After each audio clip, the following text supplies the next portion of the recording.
কি হয়েছে ভাই? এই শীতে কাঁপতে কাঁপতে কোথায় যাচ্ছিস? ভাই আর বলিস না, শীতে অবস্থা একদম খারাপ, পুরো শরীর জমে একদম বড় হয়ে যাচ্ছে। তো ওই মাঠে নাকি একটা সাধু বাবা আসছে, ওই সাধু বাবার কাছে যাচ্ছি কিভাবে শরীর গরম করা যায় তার উপায় খুঁজতে। তুই যাবি আমার সঙ্গে? আসলে তো ঠিক বলছিস যে দিন দিন যে শীত বাড়তেছে, এতগুলো পোশাক পরো পরো, আমার কি ঠান্ডা, মানে কি আর করিস। চল চল, আমিও যাবো, চল।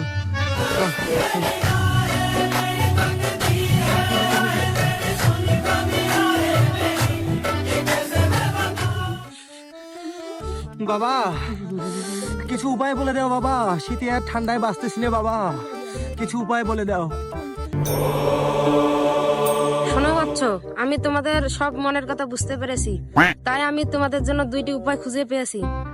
ধন্যবাদ বাবা, তবে তুমি আমাদের সেই দুটো উপায় বলে দাও বাবা। তবে শোনো বাচ্চা, একটি উপায় হলো 20 বছরের তপস্যা, আর একটি আদা দিয়ে গরম চা। ভাই 20 বছর তপস্যা করতে পারবো না, তো আদা দিয়ে গরম চাটাই ভালো হবে, কি বলিস? এটাই ঠিক হবে।